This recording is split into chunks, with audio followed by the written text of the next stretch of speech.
एतिकाफ़ में बैठने का तफसीली तरीक़ा। एतिकाफ़ में जब हम बैठते हैं तो इसका सही तरीक़ा क्या होता है, इसकी नीयत कैसे की जाती है और क्या करने से एतिकाफ़ टूट जाता है, अगर टूट जाए तो फिर क्या करना चाहिए। अब्दुर्रहीम मीरपुर से। अब्दुर्रहीम साहब ने तो एतिकाफ़ के बारे में पूरी रिपोर्ट तलब की है। देखिए, चले मैं मुख्तसर लफ्ज़ों में कोशिश करता हूँ कि तमाम पहलुओं से एतिकाफ़ का जो तरीक़ा है शरई वो आपके सामने आ जाए। तरीक़ा ये है कि आप रमज़ान के 20 तारीख़ को, जिस दिन 20वां रोज़ा होना, उस दिन आप सूरज गुरूब होने से पहले पहले आप मस्जिद में पहुंच जाएं। यानी 20 रमज़ान को आप सूरज गुरूब होने से पहले पहले 20वें रोज़े को सूरज गुरूब का मतलब अज़ान नहीं है, अज़ानें सूरज गुरूब होने के अक्सर बाद में होती हैं। तो आप टाइम देख लें, जो नक्शे आ रहे हैं कि आप जिस कंट्री में हैं उसमें सूरज के गुरूब होने का टाइम क्या है। तो आप उस, जैसे लिखा हुआ है कहीं शाम को 7:05 फॉर एग्जांपल, जैसे आजकल कराची में मेरे ख्याल है 6:35 या 40 मिनट चल रहा है, तो 6:35 पर अगर सूरज गुरूब होने का टाइम है तो आपने 6:35 से पहले पहले मस्जिद में तशरीफ़ ले जाना है। वहाँ ले जाके आपने दिल में नियत करनी है कि मैं एतिकाफ़ के लिए आया हूँ। सुन्नत एतिकाफ़ जो आप सल्लल्लाहु अलैहि वसल्लम रमज़ान के आखिरी अशरे में किया करते हैं, बस दिल में नियत हो कि मैं इस नियत से आया हूँ, बस ये नियत काफ़ी है। उसके बाद आपने क्या करना है कि जब तक ईद का चांद नज़र नहीं आ जाता, ऐलान नहीं हो जाता, आपने किसी भी शरई उज़र के बग़ैर मस्जिद से बाहर निकलना नहीं है। अगर आप निकल गए, चाहे जानबूझकर निकले हों, भूले से निकले हों, किसी ने धक्का दे के बाहर निकाल दिया आपको, किसी भी तरह से आप शरई उज़र के बग़ैर मस्जिद से बाहर निकल गए, आपका एतिकाफ़ टूट गया। टूटने पे क्या करना है मैं बाद में बताता हूँ।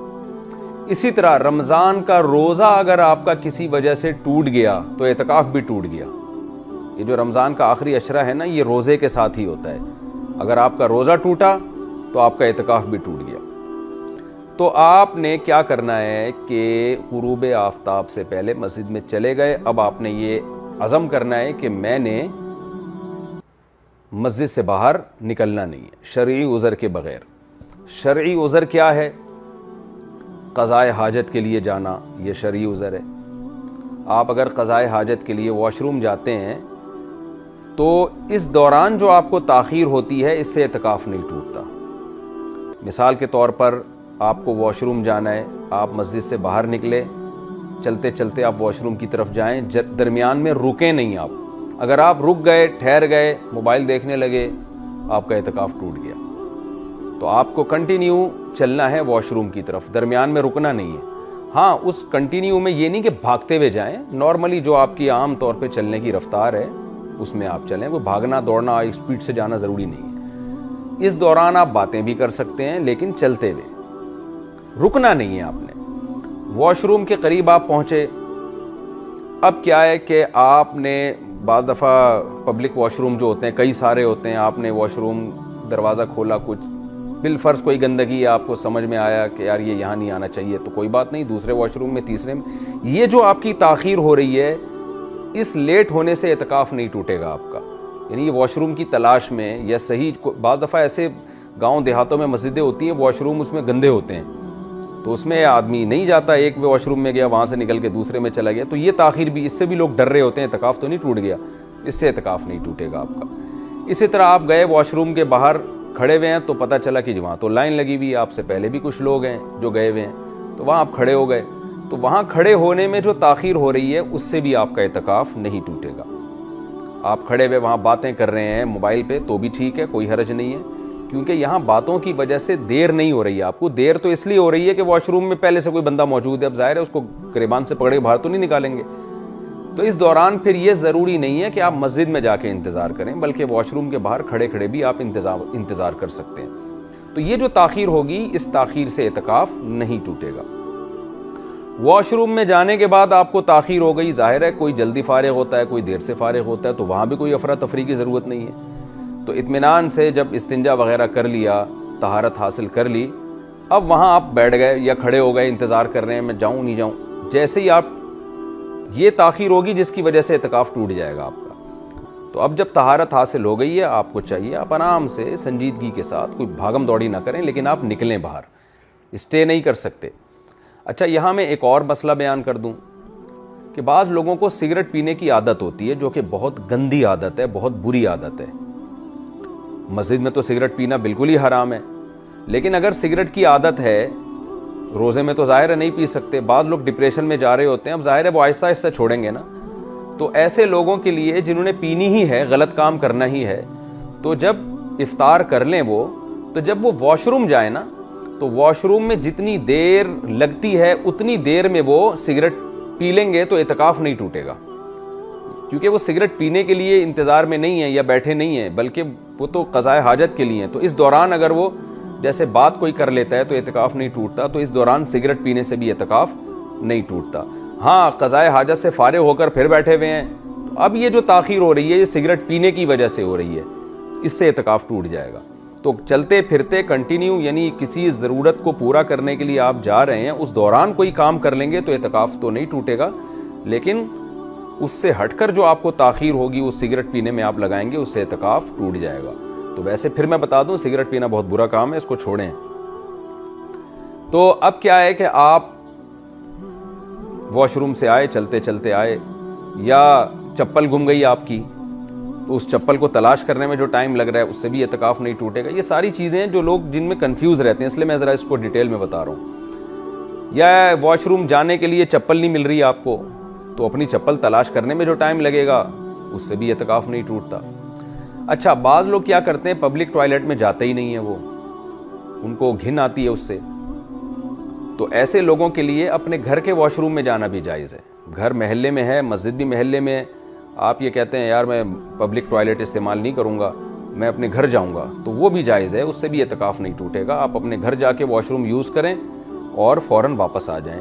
वहाँ ठहरने की इजाज़त नहीं है कि आप वहीं बैठ गए और ड्रामा देखने लगे आप वहाँ बैठ के। खैर, तो पहली ज़रूरत, शरई ज़रूरत क्या हो गई? वॉशरूम में जाना। दूसरी शरई ज़रूरत है वुज़ू करने के लिए जाना।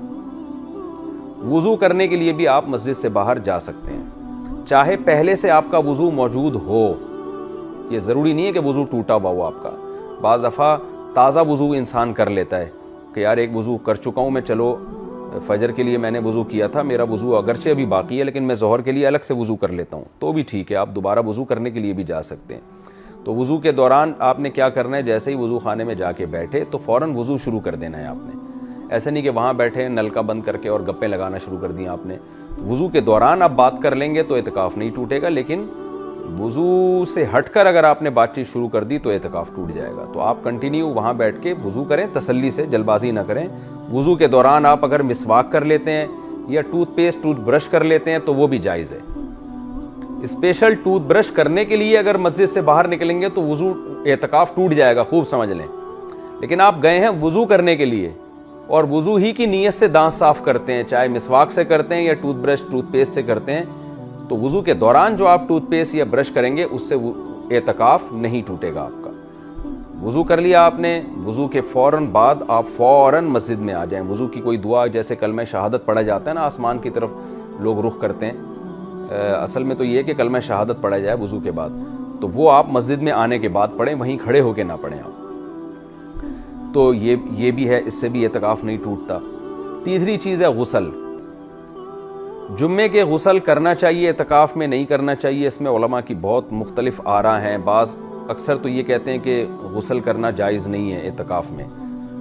बाज़ उलमा इसके कायल हैं कि जुम्मे के दिन अगर यानी गुस्ल की गुंजाइश है, क्योंकि वो सुन्नत गुस्ल है, लेकिन एहतियात का तकाज़ा ये है कि इत्काफ़ वालों के लिए कोई ऐसा इंतज़ाम किया जाए कि मस्जिद के अंदर ही वो जिस्म को धो लें, जबकि मस्जिद भी गंदी ना हो। तो आम तौर पर मस्जिदों में ऐसा होने लगा है कि मस्जिद के अंदर ही ना कोई बर्तन वगैरह ला के, टब वगैरह ला के रख दिया जाता है, तो उस टब में लोग बैठ के नहा लेते हैं और चारों तरफ चादर भी लगा लेते हैं, सर धो लेते हैं। सर धोना तो वैसे ही बहुत आसान है कि मस्जिद के बाहर जो है वो बेसन लगा हो, वॉश बेसन, तो आप मस्जिद के अंदर रहें और सर आगे करके सर साबुन से धो लें, उसमें शैम्पू से, साबुन से, जिससे आपको आदत है। तो मस्जिद के अंदर रहते रहते भी इस तरह से, तो एहतियात इसी में है कि एतकाफ़ के दौरान गुस्ल न किया जाए। अगर गुस्ल करना ही हो तो मस्जिद ही में कोई ऐसा इंतज़ाम किया जाए कि मस्जिद भी गंदी ना हो और लोग अपने जिस्म को पाक भी कर लें, साफ़ भी कर लें। लेकिन अगर गुस्ल फ़र्ज़ हो जाए, जैसे किसी को नाइट फॉल हो गया, एहतलाम हो गया, तो फिर फ़ौरन उस पर लाजिम है कि वो मस्जिद से बाहर निकले गुस्ल करने के लिए, उससे एतकाफ़ नहीं टूटेगा। तो अगर किसी नौजवान आदमी को रात को सोते हुए में ख्वाब आया और गुस्ल फ़र्ज़ हो गया, उस पर नाइट फॉल हो गया, उसको एहतलाम हो गया, तो जैसे ही आँख खुलेगी उस पर लाजिम होगा। अगर वो फ़ौरन नहीं उठता तो एतकाफ़ तो नहीं टूटेगा, लेकिन गुनाह है नापाकी की हालत में मस्जिद में रहना। तो फ़ौरन उसको चाहिए कि वो मस्जिद से बाहर निकले।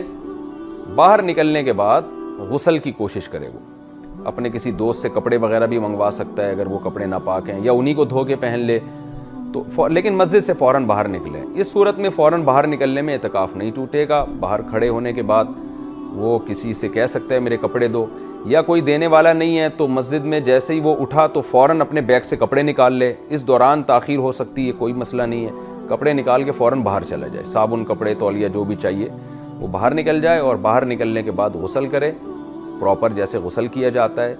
और गुस्ल करने के बाद तौलिए से पोछा भी जा सकता है। सर्दियों में तो बड़ा नुकसान होता है, आप गीले कपड़ों में अगर बाहर आ जाएं या गीले बॉडी में बाहर आ जाएं, तो बस टॉवल से फ़ौरन पोंछने के बाद आप कपड़े पहने और मस्जिद की तरफ भागें। आप भागने से मतलब यानी फ़ौरन जाएं, रुके नहीं बीच में कहीं। तो ये जो जनाबत का गुस्ल है, जो फ़र्ज़ गुस्ल होता है, इसमें मस्जिद से बाहर जाना भी जायज़ है, बल्कि लाजिम है। इससे भी एतकाफ़ नहीं टूटेगा। चौथी चीज़ जिससे एतकाफ़ नहीं टूटता वो खाना पीना। मस्जिद में खाने का इंतज़ाम नहीं होता, बाज़ दफ़ा आपको खाना खाने के लिए जाना पड़ता है। तो अगर मस्जिद में कोई खिदमत करने वाला नहीं है, या खिदमत करने वाला है लेकिन आप किसी का एहसान नहीं लेना चाहते, बाज़ दफ़ा खिदमत गुजार होते हैं, आपके घर में ऐसे लोग होते हैं जो आपको मस्जिद में खाना पहुंचा दें। बेहतर तो यही है कि मस्जिद में खाना मंगवाएं, वहीं खाएं, ताकि मस्जिद से बाहर निकलने की ज़रूरत ही पेश ना आए। लेकिन आप किसी का एहसान नहीं लेना चाहते, या कोई खिदमत वाला है ही नहीं, तो आप खाना खाने के लिए भी मस्जिद से बाहर जा सकते हैं। होटल भी जा सकते हैं, अपने घर भी जा सकते हैं, वहाँ जाके खाना खाया। वहाँ खाने के दौरान तो बातें की जा सकती हैं, लेकिन खाना मौजूद है और इसके बावजूद आप वहाँ बैठ गए और खाना नहीं खाना शुरू कर रहे, गप्पों में लग गए, तो एतकाफ़ टूट जाएगा। क्योंकि ये जो ताख़ीर हो रही है खाने की वजह से नहीं हो रही, ये बिला वजह हो रही है। तो खाना खाने के लिए आप जा सकते हैं, खाना खाएं। और आप गए खाना खाने के लिए, पता चला खाना तैयार होने में 2 मिनट बाकी हैं, तो 2 मिनट इंतज़ार भी किया जा सकता है। लेकिन पहले से ही चले जाना, जबकि पता है कि खाना नहीं पका होगा, पकने में आधा घंटा है, और आप आधा घंटा पहले जाके बैठ गए, तो एतकाफ़ टूट जाएगा, क्योंकि ये गैर ज़रूरी ताख़ीर है। तो गए, पता चला भी तैयार नहीं है, या होटल में जाके बैठे, आप ऑर्डर दिया, खाना आने में टाइम लग गया, तो वो तो ज़रूरत की वजह से ताख़ीर हो रही है। तो इसलिए खाना खाने के दौरान भी बातें कर सकते हैं, खाना खाने से पहले अगर खाना भी रेडी नहीं है तो भी बातें कर सकते हैं। लेकिन खामखा में ताख़ीर करना, खाना आ रहा है और आप आ चुका है, आप खा नहीं रहे, आप बातों में लगे हुए हैं, तो एतकाफ़ टूट जाएगा। तो खाना खा के फ़ौरन आपने वापस आना है। अच्छा, यहाँ ये भी है, खाना पकाने वाला अगर कोई नहीं है तो खाना पकाने में जो ताख़ीर होगी उससे भी एतकाफ़ नहीं टूटेगा। मिसाल के तौर पर आप छड़े छाट हैं, घर में कोई खिदमत नहीं कर रहा, कोई बीवी नहीं है, या बीवी है वो खिदमत ही नहीं कर रही है आपकी, वो कह रही है जाओ एतकाफ़ में बैठे हो, मैं नहीं खाना पका के भेजूंगी, ना मैं पकाऊंगी, घर में भी नहीं खिलाऊंगी, हो सकता है किसी के साथ। तो अब आप गए, पता चला जी आपने खाना पकाने वाला कोई नहीं है, तो अब आप जाके खाना ख़रीद भी सकते हैं और चीज़ें ख़रीद के खाना पका भी सकते हैं, क्योंकि खाना तो बुनियादी ज़रूरत है ना। तो इस ज़रूरत की वजह से जो ताख़ीर हो रही है उससे भी आपका एतकाफ़ नहीं टूटेगा।